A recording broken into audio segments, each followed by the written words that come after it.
आज छत्रपती शिवाजी महाराजांची 394वी जयंती आहे। मुख्यमंत्री दोन्ही उपमुख्यमंत्री हे शिवनेरीवर होते। शिवजयंतीनिमित्त सर्वत्र उत्साहाचं वातावरण पाहायला मिळालं। मराठ्यांना आरक्षण देण्यासाठी मंगळवारी विशेष अधिवेशन बोलावणार असल्याचं यावेळी बोलताना मुख्यमंत्री एकनाथ शिंदे यांनी सांगितलं। शिवरायांचा आदर्श समोर ठेवून काम सुरू केलंय असं वक्तव्य मुख्यमंत्री एकनाथ शिंदे यांनी शिवनेरीवरून केलंय। गडकिल्ल्यांच्या विकासातील पुरातत्व विभागाचा अडथळा आता दूर होणार असं वक्तव्य यावेळी बोलत असताना उपमुख्यमंत्री देवेंद्र फडणवीस यांच्याकडून करण्यात आलं।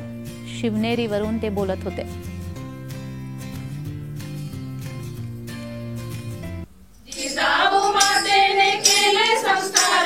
स्वातंत्र्य प्रेरणेने घेतला आकार, शहाजी राजांचे स्वप्न साकार।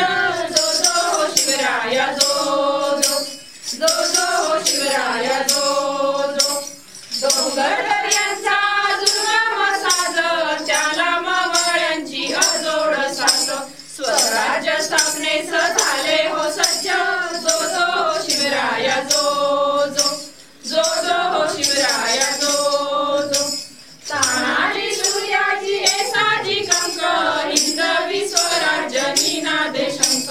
शत्रू समस्त झाले निरंक, जो जो हो शिवराया जो जो, जो जो हो शिवराया जो जो।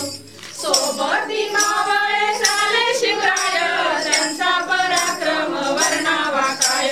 राज्याभिषेक झाला हो काय, जो जो हो शिवराया जो जो, जो जो हो शिवराया जो जो। मराठी वीरांचा मराठी बाणा, स्वराज्याचा हा अनमोल नजराणा। राजे शिवबांना करूया मुजरा, राजे शिवबांना करूया मुजरा, राजे शिवबांना करूया मुजरा। जो जो हो शिवराया जो जो, जो जो हो शिवराया जो जो, जो जो हो शिवराया जो जो। छत्रपती शिवाजी महाराज की जय, जय जिजाऊ जय शिवराय। बाळाचे नाव ठेवले शिवाजी शिवाजी शिवाजी। जिजाऊ शिवरायांना अभिप्रेत असलेलं रयतेचं राज्य आपल्याला सुराज्य करायचं आहे आणि म्हणून शिवाजी महाराजांचा आदर्श डोळ्यासमोर ठेवून आपण काम करतोय। उद्या विधानसभेमध्ये विशेष अधिवेशन आपण घेतलंय मराठा समाजाला आरक्षण देण्यासाठी। ओबीसी किंबहुना इतर कुठल्याही समाजाला धक्का न लावता, इतर कुणाचंही नुकसान न करता मराठा समाजाला टिकणारं, कायद्याच्या चौकटीत बसणारं आरक्षण देण्यासाठी खास विशेष अधिवेशन उद्या।